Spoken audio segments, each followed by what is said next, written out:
एक deadly zombie virus ने अर्थ के लगभग पूरी पॉपुलेशन को इन्फेक्ट कर दिया है और 24 साल बाद भी उसका कोई भी एंटीडोट नहीं मिला। बस 1% लोग ही सरवाइव कर पाए हैं, जो कि एक बर्फीले इलाके में एक कॉलोनी बनाकर रह रहे हैं। 4 साल पहले इसी कॉलोनी में जूल और एली आकर भी रहने लग गए थे, जहां पर आने से पहले एली ने जूल से कसम खाने को बोला था कि फायरफ्लाइज ग्रुप के साथ जो भी हुआ था उसमें जूल का कोई भी हाथ नहीं है। जूल ने भी उस टाइम पर कसम खाते हुए इनकार कर दिया था, पर सच्चाई तो यही थी कि उस समय पर मार्लिन के साथ एली की जान लेकर वैक्सीन बनाने के लिए जो भी लोग इन्वॉल्व थे, जूल ने उन सबको जान से मार दिया था। इसमें एक सर्जन भी होता है, जिसकी बेटी एबी को जैसे ही उसके पिता की मौत के बारे में पता चलता है तो पहले तो वो उनके बाकी साथियों के साथ में उनकी ग्रेव को बनाती है और बाद में जूल को जान से मारने का डिसाइड करती है। पर क्योंकि उस समय के हालात काफी ज्यादा बुरे थे और एबी के पास प्रॉपर ट्रेनिंग भी नहीं थी, इसीलिए उसके साथी पहले उसको रोककर सही से ट्रेनिंग करने को कहते हैं और बदले में वो बाद में उसके साथ खुद जाकर ही जूल को जान से मारने वाले थे।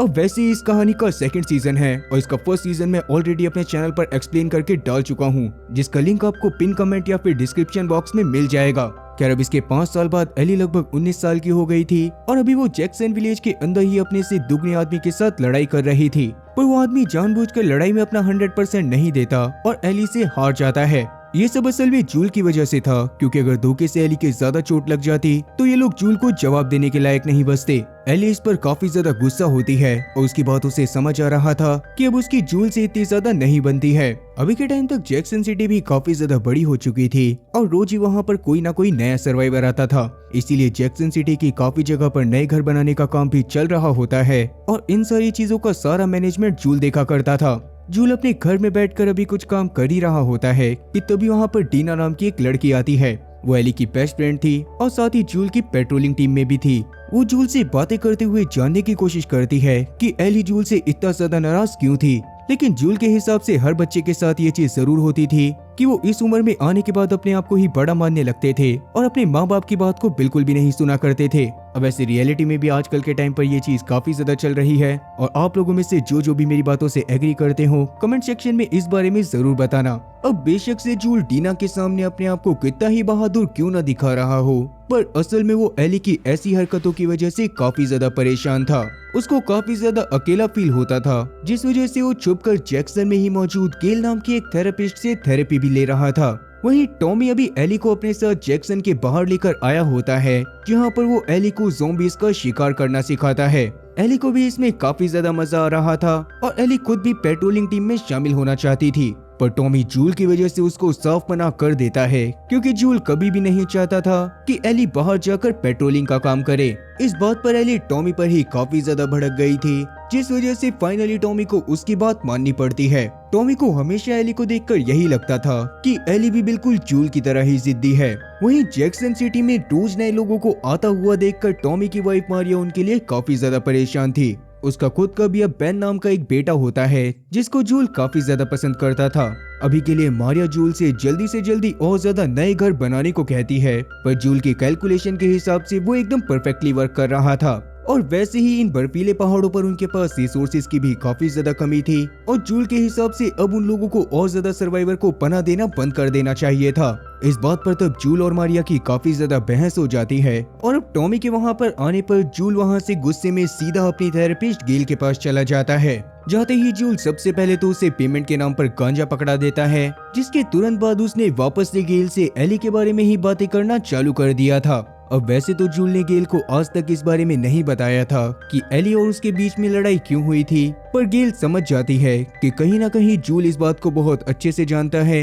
कि एली अब उसके साथ इस तरह से बिहेव क्यों करती है। जूल तब कुछ सोचते हुए बहाना बनाकर वहाँ से जाने लगता है, पर गेल तब उसको हिम्मत देने के लिए उसके सामने अपने मन की भड़ास निकालती है और बताती है कि गेल जूल से खुद भी काफी ज्यादा नफरत करती है। असल में 1 साल पहले गेल के पति के इन्फेक्टेड होने की वजह से जूल ने उसको जान से मार दिया था, जो बेशक से सभी लोगों को बचाने के लिए था, पर आज तक भी गेल जूल को उस काम के लिए माफ नहीं कर पाई थी और वो जूल को आज भी अपने पति के कातिल के रूप में देखती थी। इस बात से जूल को काफी ज्यादा बुरा लगता है और वो तुरंत ही वहाँ से निकल जाता है। वहीं जूल के गैराज में जब एली अपने लिए हथियारों को पैक कर रही थी, तो उस समय पर उसके हाफ स्लीव्स में होने की वजह से साफ पता चलता है कि उसने अपने सारे बाइट मार्क को छुपाने के लिए उनके ऊपर टैटू कवर अप करा लिया था। तभी वहाँ पर डीना आ जाती है, जो कि खुद भी आज एली के साथ पेट्रोलिंग पर जाने वाली थी। ये जानकर एली को काफी ज्यादा अच्छा लगता है क्योंकि लेस्बियन होने की वजह से वो डीना को काफी ज्यादा पसंद करती थी। अब उनके पेट्रोलिंग पर जाने से पहले उनका लीडर जेसी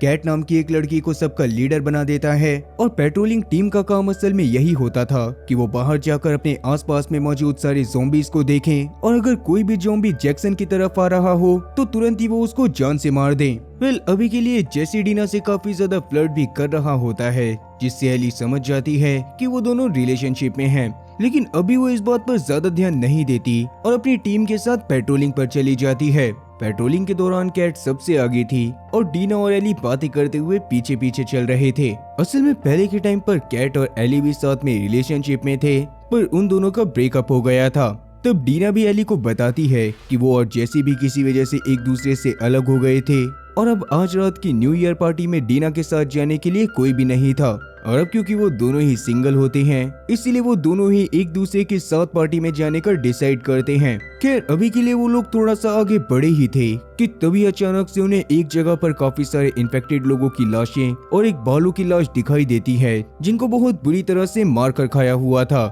और उनकी बॉडी की हालत को देखकर बताया जा सकता था कि उन इन्फेक्टेड लोगों और उस भालू को इन्फेक्टेड लोगों ने ही खाया था। पर इतने बड़े जानवर का शिकार करना ये काम उन इन्फेक्टेड लोगों ने पहली बार करा था, इसीलिए सब काफी ज्यादा परेशान होने लगते हैं क्योंकि अगर सच में उन लोगों ने इतने बड़े भालू को जान से मार दिया था तो जाहिर सी बात थी कि धीरे धीरे अब उन लोगों का दिमाग भी डेवलप हो रहा है। खैर, अब डीना और एली दोनों में ही उन ज़ॉम्बीज को मारने की चुल मस्ती है और वो कैट के मना करने के बावजूद भी उन ज़ॉम्बीज को ढूंढना चालू कर देते हैं। खून के निशान का पीछा करते हुए वो लोग पास की एक बिल्डिंग में चली गई थी और अपने एक्सपीरियंस की वजह से उन्हें समझ में आ गया था कि उस बिल्डिंग के अंदर 2 इन्फेक्टेड थे, इसीलिए अंदर जाते ही वो दोनों अलग अलग हो जाती हैं। और तब एली के सामने एक रनर आता है। उस रनर की तरफ बढ़ते हुए एली ने अगले ही पल उसको बहुत बुरी तरह से जान से मार दिया था और थोड़ी ही देर में डीना भी उसके पास दूसरे वाले इन्फेक्टेड को खत्म करके आ गई थी। अब वो दोनों वहां से निकल ही रहे होते हैं कि अचानक से फ्लोर टूटने की वजह से एली बेसमेंट में गिर जाती है। वहां से फिलहाल तो बाहर आने का कोई भी रास्ता नहीं था, इसीलिए डीना वहां से मदद लेने के लिए चली जाती है और एली बेफिक्र होकर बेसमेंट में घूमने लगती है। घूमते हुए ही एली को वहां पर एक ह्यूमन फिगर दिखाई देती है जो कि उसको अपने पास बुला रही थी। एली भी तब उसके पास चली तो गई थी पर असल में वो एक इन्फेक्टेड थी। उसने एली के ऊपर अटैक करके एली के पेट पर काट लिया था, पर एली भी तब अपनी पिस्टल निकालकर उसको जान से मार देती है। जिसके बाद अपने घाव को देखने पर उसने बस अपने घाव को छुपा लिया था क्योंकि वैसे भी वो इम्यून है तो उसको इन्फेक्टेड लोगों के काटने से कोई भी फर्क नहीं पड़ता। पर इस बारे में अभी भी टॉमी और जूल के अलावा किसी को भी नहीं पता था। खैर, आगे वहाँ पर डीना भी आ गई थी जो कि एली को जैसे तैसे करके वहाँ से निकाल लेती है। अब क्योंकि उन दोनों ने लीडर की बात ना मानकर रूल तोड़े थे इसीलिए कॉलोनी में जाते ही सबसे पहले काउंसिल मेंबर उनके साथ एक मीटिंग करते हैं क्योंकि अब जनसंख्या ज्यादा होने की वजह से सिर्फ मारियो और टॉमी उस गांव के लिए फैसले नहीं लिया करते थे। खैर, अभी के टाइम पर काउंसिल के मेंबर को भी ये बात पता थी कि आजकल के टाइम पर जैक्सन के आसपास काफी सारे इन्फेक्टेड हो गए थे, लेकिन उन लोगों के इवॉल्व होने के बारे में जानकर काउंसिल मेंबर भी काफी ज्यादा शॉक होते हैं। अब उन लोगों का क्या करना था इसके बारे में सारे काउंसिल मेंबर कल एक बार वापस से मीटिंग करने वाले थे क्योंकि आज की रात न्यू ईयर पार्टी की रात थी और सबको न्यू ईयर पार्टी में मजे से एंजॉय करने जाना था। अब एली जब घर पहुंचती है तो जूल वहां पर आकर उससे बात करने की कोशिश करता है, मगर एली अभी उससे सही से बात नहीं करती, इसीलिए तो जूल भी बस उसका टूटा हुआ गिटार उठाता है और उसको सही करने के लिए ले जाता है। वहीं पार्टी में जाने पर एली डीना के साथ ड्रिंक करने के बाद डांस कर रही थी और तभी अचानक से डीना एली को देखते हुए उसको किस कर लेती है। डीना भी कहीं ना कहीं एली को काफी ज्यादा पसंद करती थी और वो काफी ज्यादा पैशनेटली किस कर रहे थे, पर इस बात की वजह से सेथ नाम का एक रिलीजियस आदमी उनके ऊपर काफी ज्यादा भड़क जाता है और उन दोनों को लेस्बियन बोलते हुए गुस्से में वहां से जाने को बोलता है। एली भी तब गुस्से में सेथ से भिड़ने वाली थी, पर उससे पहले ही जूल ने सेथ को बहुत बुरी तरह से धक्का देकर गिरा दिया था, लेकिन इस बात पर एली उल्टा जूल पर ही भड़क जाती है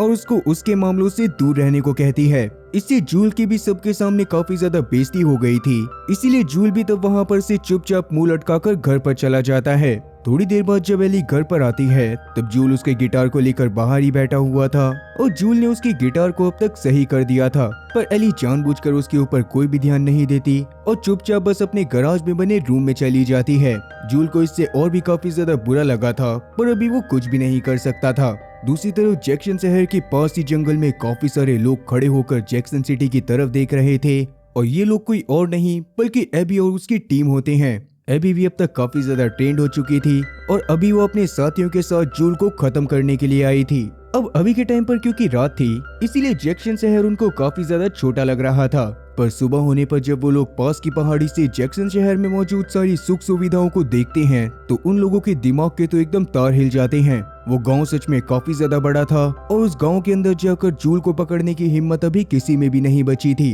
क्योंकि वो लोग इस बात को अच्छे से जानते थे कि अगर वो लोग जूल को लेने के लिए अंदर घुस भी जाते हैं तो बाहर आते आते कोई ना कोई उनको जान से जरूर मार देगा। लेकिन एबी तो अब किसी भी हालत में अपने पिता की मौत का बदला लेना चाहती थी, इसीलिए वो अपनी टीम से कोई प्लान तैयार करने को बोलती है और खुद एक राइफल लेकर आसपास में पेट्रोलिंग पर निकल जाती है। उस टाइम पर एबी की टीम का ओवन नाम का बंदा सिर्फ यही सोच रहा था कि वो किस तरह से एबी को वापस चलने के लिए मनाए, क्योंकि अगर धोखे से वो लोग जैक्सन शहर वालों की नजर में आ जाते तो जैक्सन शहर वाले उनको भगा भगा कर मारते। वहीं एली जब सुबह सुबह अपने गराज वाले रूम में सोकर उठती है तो उसके पास में उसका गिटार रखा हुआ था, जिससे कहीं ना कहीं ये बात साफ हो रही थी कि पिछली रात जूल और एली के बीच में कोई ना कोई बात जरूर हुई होगी और उस टाइम पर जूल ने एली को वो गिटार वापस कर दिया होगा। खैर तभी वहाँ पर जेसी आ जाता है, क्योंकि आज एली जेसी के साथ पेट्रोलिंग पर जाने वाली थी। ये बात जानने के बाद एली काफी ज्यादा शॉक हुई थी, क्योंकि आज तो उसे जूल के साथ पेट्रोलिंग पर जाना था, पर असल में जूल तो सुबह सुबह ही डीना के साथ पेट्रोलिंग पर निकल चुका होता है,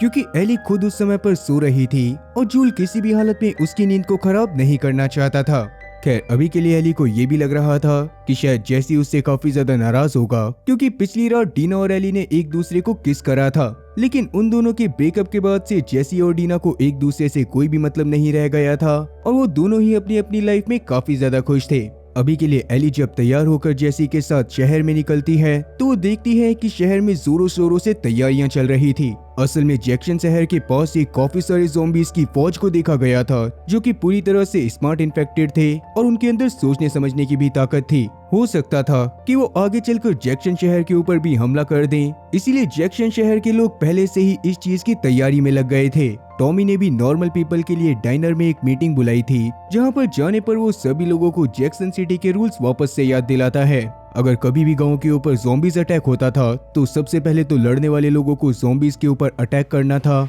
और बाकी सारे लोगों को बूढ़े बच्चे और औरतों को लेकर बेसमेंट में जाना था। खैर टॉमी वहां पर सभी लोगों को काफी ज्यादा मोटिवेट कर देता है और अब एली जाकर मारिया से मिलती है। मारिया तब उसको अपने साथ सेथ के पास ले गई थी, जो कि अपनी पिछली रात की हरकत की वजह से काफी ज्यादा शर्मिंदा था। सेथ असल में डाइनर का शेफ होता है, जिसने एली से माफी मांगने के लिए उसके लिए आज स्पेशल सैंडविच बनाया होता है। एली ने भी तब उसको माफ कर दिया था और वो उस सैंडविच को लेकर जेसी के साथ पेट्रोलिंग पर चली गई थी। अब उन दोनों के वहां से निकलने के थोड़ी देर बाद टॉमी को रियलाइज होता है कि एक बहुत ही बड़ा तूफान जैक्सन सिटी की तरफ आ रहा था, इसीलिए तब वो जेसी और एली को सावधान रहने को बोलता है और तब एली और जेसी भी अपनी जान बचाने के लिए पास के एक घर में चले जाते हैं। वहाँ पर असल में गेल का हस्बैंड यूजिन ही आया करता था और वहाँ पर आकर वो असल में गांजा उगाता था। वो पहले के टाइम पर फायरफ्लाई का ही एक मेंबर हुआ करता था, पर काफी सारा खून खराबा करने की वजह से वो बहुत ज्यादा परेशान रहता था। पर एक दिन उसको जैक्सन सिटी के बारे में पता चला और वो जैक्सन सिटी में आकर शामिल हो गया। दूसरी तरफ एबी को भी पास के पहाड़ के ऊपर जाने पर नीचे दो लोग पेट्रोलिंग करते हुए नजर आते हैं, पर तभी अचानक से तूफान की वजह से उसका पैर फिसलता है और वो बर्फ पर फिसलती हुई काफी सारी लाशों के बीच में आकर गिर जाती है। पर वो लाशें असल में इन्फेक्टेड लोगों की ही थी, जिनको दूसरे इन्फेक्टेड लोग अपने ऊपर रखकर सर्दी से बचा करते थे। एबी के वहां पर आ जाने की वजह से अब वो सारे के सारे इन्फेक्टेड लोग एबी के पीछे लग गए थे और वो एक जाल की मदद से उसको पकड़ना चाहते थे। इसमें वो लोग कामयाब भी होने वाले होते हैं, पर तभी अचानक से वहां पर जूल पहुंच जाता है, जो कि काफी सारे इन्फेक्टेड लोगों को जान से मारने के बाद एबी की जान को बचा लेता है। इसके बाद वो एबी को अपने साथ पास के एक घर में ले जाता है, जहाँ पर उसने डीना को भी बैठाया हुआ था। डीना जब वहाँ पर जूल को उसके नाम से बुलाती है तो एबी के एकदम कान खड़े हो जाते हैं, क्योंकि आज से पहले उसने जूल को देखा नहीं था, पर अब उसको पता चल चुका था कि जूल खुद ही उसके पास आ गया है। खैर अभी एबी ने जिन इन्फेक्टेड लोगों को धोखे से जगा दिया था, वो सारे के सारे लोग अभी जैक्सन सिटी की तरफ बढ़ रहे थे और जूल और डीना को जैक्सन सिटी के लोगों की काफी ज्यादा टेंशन हो रही थी।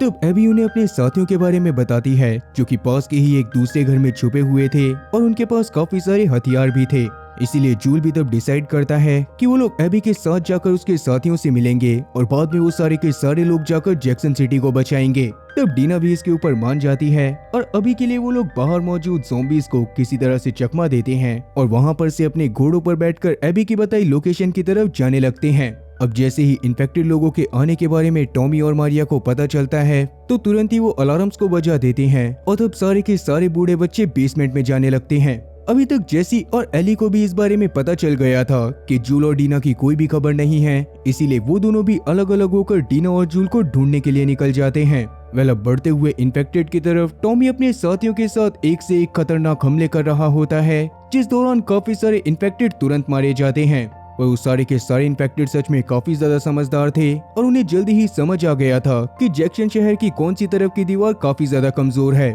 इसीलिए वो लोग अब मेन रास्ते से न जाकर उस दीवार की तरफ बढ़ने लगते हैं, जो देखने के बाद तो टॉमी और उसके साथी भी काफी ज्यादा शॉक हो गए थे। उन ज़ॉम्बीज़ के साथ एक बहुत ही बड़ा ज़ॉम्बी ब्लॉटर भी मौजूद था, जिसकी मदद से जल्दी ही वो लोग जैक्सन सिटी के अंदर घुस गए थे। टॉमी और उसके साथी अभी भी लगातार उन ज़ॉम्बीज़ को मारने की कोशिश कर रहे होते हैं, पर उन ज़ॉम्बीज़ की तादाद सच में काफी ज्यादा थी और अब उन लोगों ने एक एक करके सभी लोगों के ऊपर अटैक करना भी चालू कर दिया था। तो मारिया अपने सारे शिकारी कुत्तों को आजाद कर देती है और वो कुत्ते भी उनकी लड़ाई में मदद करने लगते हैं। उस समय पर ब्लॉटर की नजर मारिया के ऊपर पड़ गई थी और वो मारिया को जान से मारने के लिए उसकी तरफ बढ़ने लगता है, जो देखने के बाद टॉमी नीचे आकर जैसे तैसे ब्लॉटर का ध्यान अपनी तरफ करता है और ब्लॉटर को एक खाली जगह पर ले जाकर फ्लेम थ्रोअर की मदद से जलाने की कोशिश करने लगता है। पर वो ब्लॉटर असल में काफी ज्यादा पावरफुल था। ऐसा लग रहा था कि अभी के लिए वो टॉमी को जान से मार देगा, पर किस्मत से एंड टाइम पर टॉमी उसे मारने में कामयाब हो जाता है। पर इसके बावजूद अभी भी वहाँ पर काफी सारे ज़ॉम्बीज़ और मौजूद थे, जिन्हें टॉमी, मारिया और उनके साथी मिलकर अभी भी लगातार मारे जा रहे थे।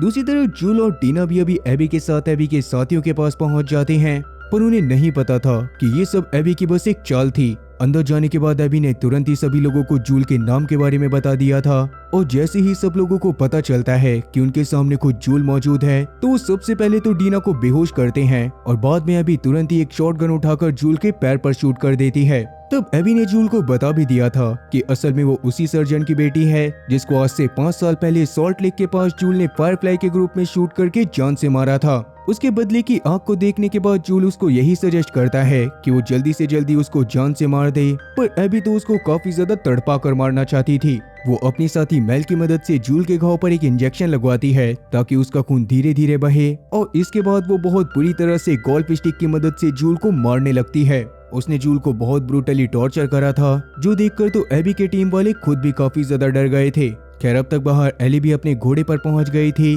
और उस घर के बाहर वो जूल और डीना के घोड़े को देखकर तुरंत ही घर के अंदर चली जाती है। अंदर जाते ही जूल की हालत देखने पर एली को बहुत ज्यादा गुस्सा आ जाता है और वो अपने पास मौजूद नाइफ की मदद से तुरंत ही मैनी नाम के एक बंदे के ऊपर अटैक कर देती है। उसने मैनी के चेहरे के ऊपर एक बहुत ही खतरनाक निशान को छोड़ दिया था, पर मैनी अगले ही पल उसको बहुत बुरी तरह से पकड़ लेता है। एली तो बार बार एबी को धमकी दे रही थी कि वो जूल को छोड़ दे वरना वो उन सभी लोगों को चुन चुन कर मारेगी, पर एबी उसकी बात को बिल्कुल भी नहीं सुनती और अब थोड़ी देर वो एली के सामने ही जूल को टॉर्चर करने के बाद जूल की गर्दन में एक बहुत बड़ा सा डैगर घुसा देती है। जूल की तो इससे तुरंत ही मौत हो गई थी, लेकिन एली इससे पूरी तरह से टूट जाती है। एबी का भी मिशन अब पूरा हुआ था, इसीलिए जाते जाते वो एली को एक लात मारती है और बाद में एबी का ग्रुप वहाँ से चुपचाप निकल गया था। एली जल्दी से जूल की बॉडी के पास जाती है और उसकी गर्दन से डैगर को निकालने के बाद उससे लिपटकर जोर जोर से रोने लगती है। वहीं जैक्सन सिटी में टॉमी, मारिया और उनके साथियों ने मिलकर सभी ज़ॉम्बीज़ को जान से मार दिया था,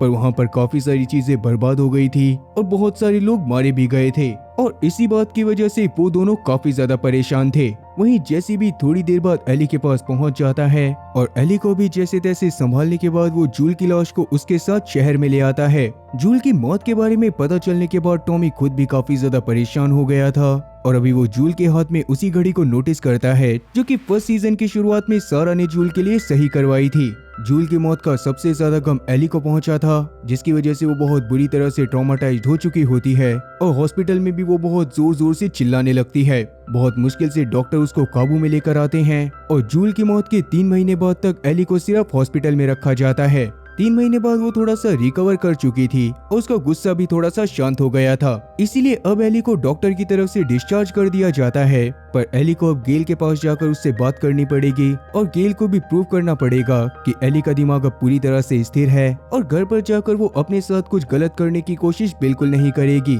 इसके लिए गेल तब एली से काफी सारे सवाल करती है, पर एली उनका काफी ज्यादा कामली जवाब देती है। इसीलिए गेल ने भी तब उसको डिस्चार्ज कर दिया था। पर एली ने जो बातें बोली थी वो बस उसके मुंह पर थी। उसके दिमाग में तो अभी भी एबी से बदला लेने का भूत सवार था और वो किसी भी हालत में एबी और उसके साथियों को ढूंढकर उन्हें खत्म कर देना चाहती थी। अब घर पर पहुंचने पर एली को वहां पर एक बॉक्स दिखाई देता है जिसके अंदर टॉमी ने जूल का कुछ सामान एली के लिए भिजवाया था, जिसमें जूल की रिवॉल्वर भी शामिल थी। एली तब तुरंत ही उसकी रिवॉल्वर को अपने पास रख लेती है और बाद में वो जूल के कपड़ों को देखकर उसे याद करते हुए बहुत बुरी तरह से रोने लगती है। तब डीना भी वहां पर कुछ कुकीज बनाकर एली के लिए लेकर आ जाती है और एली से बात करते हुए उसे बताती है कि उसने हॉस्पिटल में एली से एक झूठ बोला था। असल में एली जब हॉस्पिटल में थी तो उस समय पर उसने डीना से एबी और उसके साथियों के बारे में पता करने को बोला था। असल में डीना पहले खुद भी फायरफ्लाई ग्रुप के लिए ही काम करा करती थी, इसीलिए उसे एबी और उसके साथियों के बारे में पहले से पता होता है। पर उस समय पर एली की कंडीशन काफी ज्यादा खराब होने की वजह से डीना ने जानबूझकर उसको कुछ भी नहीं बताया था।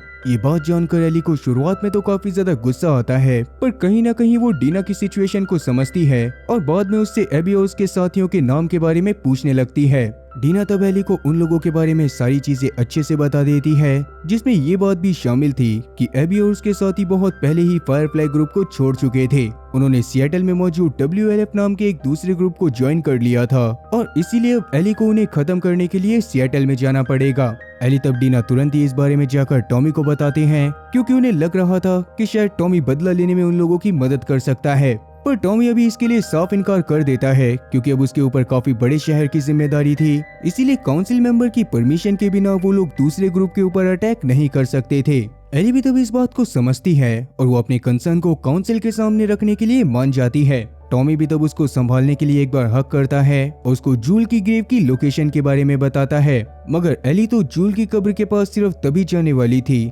जब वो जूल की मौत का बदला लेने के लिए जा रही हो। वहीं दूसरी तरफ सिएटल के पास सेराफाइट नाम का एक दूसरा कबीला भी मौजूद होता है जो काफी ज्यादा रिलीजियस थे और वो लोग आजकल की टेक्नोलॉजी से पूरी तरह से दूर थे। इवन उनके पास लड़ाई करने के लिए भी तीर कमान और हथौड़े मौजूद होते हैं और कम्युनिकेट करने के लिए भी वो अलग अलग तरह से विसल बजाकर अपने लोगों को इशारा करा करते थे। सिएटल में ही होने की वजह से उन लोगों का सबसे बड़ा दुश्मन WLF ग्रुप था और उन लोगों के चेहरे के ऊपर स्कार के मार्क होने की वजह से WLF ग्रुप वाले उनको स्कार्स कहा करते थे। क्या अभी के लिए उनका एक साथी उन्हें सीटी बजाकर खतरे का संकेत देता है और सारी सेराफाइट पास की झाड़ियों में अपनी जान बचाने के लिए छुप जाते हैं। उनका लीडर अभी के टाइम पर अपनी छोटी बेटी के साथ आया हुआ था, इसीलिए वो बस अपनी बेटी को किसी भी हाल में बचाना चाहता था। दूसरी तरफ रात के समय में एली जेसी के साथ जब ट्रेनिंग कर रही थी तो उस समय पर जेसी उसको अगले दिन काउंसिल के सामने शांत मन से बात करने को बोलता है, क्योंकि अगर एली बदला लेने की भावना से काउंसिल के सामने अपने पक्ष को रखती तो काउंसिल उसकी मदद करने से साफ इनकार कर देता। एली भी तब इस बात को अच्छे से समझती है और वो अपने सभी पॉइंट को सही से लिखकर काउंसिल के सामने ऐसे पेश करती है जैसे कि वो जूल की मौत का बदला नहीं बल्कि जूल की मौत का इंसाफ चाहती हो। काउंसिल में भी तब उसकी बात को सुनने के बाद ज्यादातर लोग सहमत थे, पर वोटिंग के टाइम पर सिर्फ 3 लोग ही एली को वोट देते हैं, जिस वजह से जूल की मौत का बदला लेने वाले मिशन को शुरू होने से पहले ही खत्म कर दिया गया था। तब सेथ वहां पर काफी ज्यादा गुस्से में सभी लोगों को बहुत बुरी तरह से सुनाता है, क्योंकि उसको खुद भी जूल की काफी ज्यादा याद आ रही थी और वो जूल की मौत का बदला लेना चाहता था। लेकिन इसके बावजूद काउंसिल अपनी बात पर अड़ी रहती है और उन्होंने जूल की मौत का बदला लेने वाले मिशन को पूरी तरह से अबॉर्ट कर दिया था। एली, मारिया, टॉमी, सेथ और डीना को ये बात जानकर काफी ज्यादा बुरा लगता है, पर अभी के लिए वो कुछ भी नहीं कर सकते थे। खैर टॉमी इस बारे में अच्छे से जानता था कि एली अब अकेले ही सिएटल की तरफ जाने की कोशिश करेगी, इसीलिए टॉमी इस बारे में जाकर गेल से बात करता है। पर गेल तो जूल और एली की हरकतों के बारे में सोचकर खुद ही इतना ज्यादा परेशान हो चुकी थी कि अब उसके हिसाब से उसको खुद ही एक थेरेपिस्ट की नीड थी। वहीं रात में टॉमी का शक पूरी तरह से सही हो गया था, क्योंकि एली सिएटल की तरफ जाने के लिए तैयारी कर रही होती है। तभी अचानक से एली के पास डीना आ जाती है, जो कि उसके साथ उसके मिशन पर जाना चाहती थी। वो एली की तैयारी में काफी चीजों की कमी भी निकालती है, जो कि सच में पूरी तरह से जेन्युइन थी, पर किस्मत से डीना ने एली और अपने लिए पहले से तैयारी कर ली होती है। वो रात के 3 बजे एली के साथ मिलकर जैक्सन की दीवार के पास चली जाती है, जहाँ पर से उसने एली के साथ जाने के लिए एक घोड़े के ऊपर काफी सारा जरूरत का सामान रखा हुआ था। ये सारा सामान इकट्ठा करने में खुद सेथ ने ही डीना की मदद करी थी, क्योंकि किसी भी हालत में वो जूल की मौत का बदला चाहता था। अब एली और डीना के वहाँ से निकलते समय सेथ अपनी फेवरेट स्नाइपर को एली को एज अ गिफ्ट देता है और बाद में एली और डीना वहाँ से चले जाते हैं। मतलब रास्ते में सुबह के टाइम पर एली जूल की कब्र के पास भी जाती है। उसको याद करते हुए वो उसकी कब्र के पास कुछ कॉफी बीन को रखती है। अब बेशक से सीरीज में जूल और कॉफी का कनेक्शन ना दिखाया गया हो, लेकिन इसकी गेम सीरीज में जूल को कॉफी काफी ज्यादा पसंद थी। खैर अब इसके बाद एली और डीना आगे बढ़ना चालू कर देते हैं, जहाँ पर रास्ते में वो दोनों काफी ज्यादा बातें करते रहते थे और अब इसी तरह से सफर करते हुए उन्हें काफी दिन बीत जाते हैं। अब एक रात को सोने से पहले डीना एली से बातें करते हुए उसे बता देती है कि उस न्यू ईयर पार्टी वाली रात को वो इतना ज्यादा नशे में नहीं थी और उसने जानबूझकर एली को किस करा था। एली भी तब इससे समझ जाती है कि डीना एली को सच में काफी ज्यादा पसंद करती थी, पर at the same time Dina को जेसी के लिए भी काफी ज्यादा बुरा लग रहा था, क्योंकि वो ज्यादातर टाइम दुखी रहा करता था और हो सकता था कि उसके दुखी रहने का रीजन डीना का लेस्बियन होना हो। तब अभी के लिए एली उसको जैसे तैसे शांत करवाती है और अगले दिन सुबह उठने के बाद वो लोग वापस से आगे बढ़ना चालू कर देते हैं। वो लोग लगभग सिएटल के पास पहुंच ही गए थे, पर तभी रास्ते में उनको काफी सारे सेराफाइट्स की डेड बॉडी दिखाई देती है, जिन्हें WLF ग्रुप के लोगों ने बहुत ब्रूटली जान से मारा हुआ था। इवन उन्होंने उस छोटी बच्ची को भी बहुत ब्रूटली जान से मारा था, जिसकी बॉडी को देखने के बाद डीना को वॉमिट हो जाती है।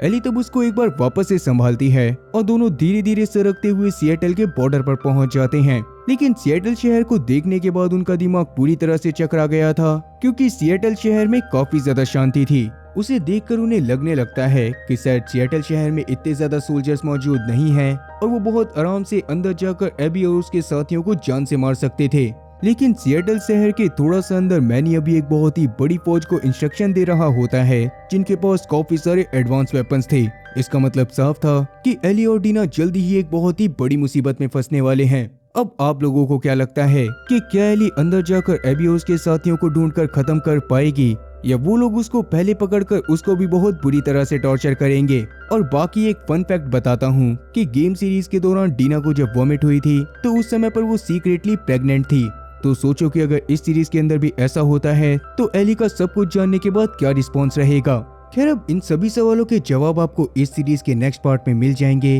जो मैं कल ही इसके लास्ट एपिसोड के साथ चैनल पर पब्लिश करने वाला हूँ। इसीलिए अगर आप लोगों में से किसी ने चैनल को सब्सक्राइब कर बेल नोटिफिकेशन को ऑल पर सिलेक्ट नहीं करा है तो वो अभी कर दो, ताकि जैसे ही कल मैं वीडियो को पब्लिश करूं तो आप लोगों के पास तुरंत नोटिफिकेशन चला जाए। अब आप लोगों ने इस सीरीज की गेम को खेला है या फिर नहीं, इस बारे में कमेंट सेक्शन में जरूर बताना। बाकी उम्मीद है कि एक्सप्लेनेशन अच्छी लगी होगी, और अगर एक्सप्लेनेशन अच्छी लगी हो तो चैनल को सब्सक्राइब करना और बेल नोटिफिकेशन को ऑल पर सिलेक्ट करना और वीडियो को भी लाइक करना। मैं ऐसी ही और मजेदार एक्सप्लेनेशन वीडियोस लाता रहूंगा। खैर तब तक के लिए टाटा और गुड बाय।